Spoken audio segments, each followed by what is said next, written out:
Okay, so a natural resources is what people can use and which comes from the natural environment.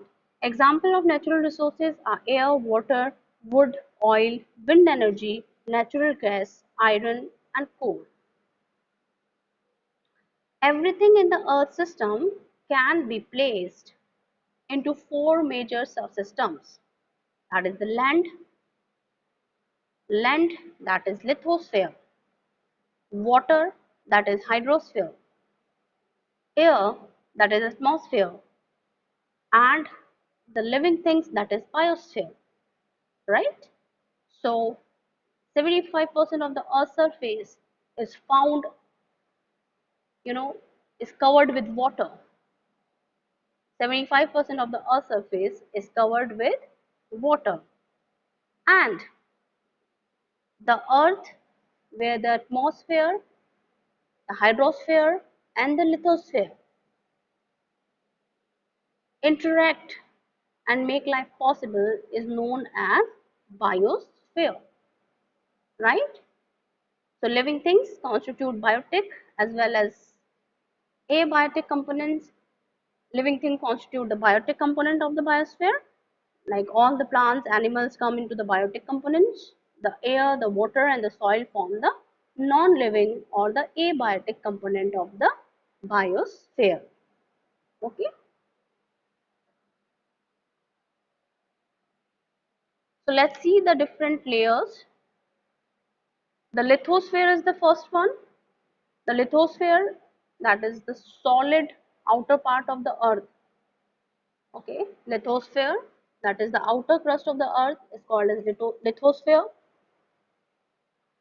The earth includes the brittle upper portion of the mantle and the crust. So here you can see the upper portion is the crust. These are the part of the lithosphere. The crust is the upper portion of the lithosphere. Okay, the crust, that is the outermost layer of the earth structure, and we have the mantle in the center and we have the core that is at the base. Here in the diagram also you can see that we have lithosphere, we have crust, we have mantle and we have core. If we'll talk about the hydrosphere, the layer that is, or you can say that the uh, hydrosphere comprises of water. Okay, so it is found, water can be found underground as well as can be found as the surface water also. So hydrosphere is the total amount of water that is present on the earth. The hydrosphere includes water that is on the surface. Okay, that is surface water. You can give the example like sea, lakes, rivers, ponds. Okay, that is surface water. Underground water is also there, and the water that is present in the air, that is water that is present in the form of water vapors. Hydrosphere can be a planet. Hydrosphere can be liquid, vapor, or that is in the ice caps also.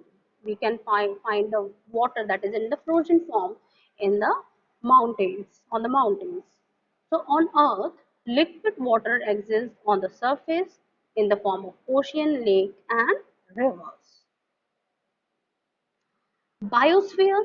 So what is biosphere, children? Biosphere is um, you, uh, the life supporting zone of the earth. The life supporting zone of the earth where the atmosphere, the hydrosphere, where the atmosphere, the hydrosphere and the lithosphere, they interact and make life possible. It is known as biosphere. So the biosphere is a global ecosystem composed of living organism that is biota, or abiotic, that is non-living factors from which they derive energy and the nutrients. Living things form the ecological communities based on the physical surroundings of the area. Okay, and these communities, they are called as biomes. So biosphere is the life supporting zone where all the three layers, that is atmosphere, lithosphere and hydrosphere, they interact with each other, okay, and make life possible. You can see the atmosphere, as I have told you, that it is the layer, or you can say the blanket of the air that surround the earth's surface, that is atmosphere. So the atmosphere is the blanket of the gases which surround the earth. It is held near the surface of the planet, by the earth's gravitational force. So here in this also you can see the different layers of the atmosphere. The first one that is just near to us is the troposphere. After we have the stratosphere. After that we have mesosphere, and we have thermosphere, right? Troposphere, stratosphere. Stratosphere is the layer where the ozone is present. Ozone layer is present. Let's talk one by one all the different layers of the atmosphere. We will discuss in the upcoming slides. Now just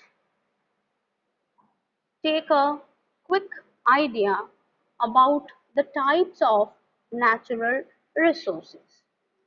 So the natural resources can be broadly classified into inexhaustible natural resources and exhaustible natural resources. What exactly these inexhaustible and exhaustible natural resources? Inexhaustible natural resources are the natural resources that cannot be, exhaust from the earth's surface, that cannot be lost completely from the earth's surface. They remain forever. They remain forever. For example, sunlight, solar energy. you know Solar energy, it is inexhaustible natural resources. It is inexhaustible. Okay, solar energy will not be going to finish. Okay, it will not exhaust. It will remain forever. Wind energy also, it will remain forever. Exhaustible natural resources are the natural resources that can be, that there is a chance that they can deplete one day. They can be justly completely, they can be deplete, or they can be exhaust from the earth's surface. So they are exhaustible. Exhaustible can also be further divided into renewable and non-renewable. Renewable and non-renewable. Renewable means again and again if you can use them. Okay, they can be again and again. They can be used again and again. You can every time you can use, and they can be naturally. They will be formed in the environment. For example, forest, wildlife. These are renewable. Okay, water, renewable source resources that can be used again and again, and they can be, there is uh, uh, chance that every time you will get the renewable resources available. But the non-renewable resources are the resources that cannot be, used again and again, and it will take thousands, no, it will take millions of years to make these resources. Okay, once they will finish, it will take time for the environment to make them again. Coal, petroleum, all these are coal, petroleum, all these are non-renewable resources. Okay, as if they just as if they exhaust, or as if they finish off from the used up, it will take time for them, to make them again naturally. Coal, petroleum, diesel, petrol, coal, diesel, different type of non-renewable resources that cannot be, you know, used again and again. So you have to use them in limits. So these are non-renewable resources. Let's talk about the atmosphere. So atmosphere is very important, as the atmosphere plays a very important role in controlling the climate. You know, children, that we have talked about the atmosphere, that is, atmosphere is the outermost covering of the air. Okay, just like a blanket that covers the earth's surface. We know that the air is a bed conductor of heat. The atmosphere keeps the average temperature of the earth fairly steady during the day and even, during the course of the whole year. So the temperature of the earth will be managed by the atmosphere. We will see how. Let's talk about the different layers of the atmosphere. The very first layer, that is troposphere. The troposphere is a layer that is close to the earth's surface. As if you will see that, you will see the troposphere. If you will raise your head, you will see troposphere. Okay, that is 7 to 20 kilometer thick and contains half of the earth's atmosphere. Air is warmer near the ground and it will become cold as you go up towards the high altitude.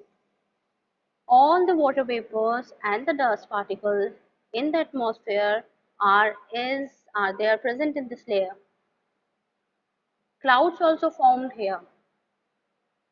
Troposphere is responsible for maintaining the climate, okay, for controlling the climate. You know, children, when the day is, during the daytime,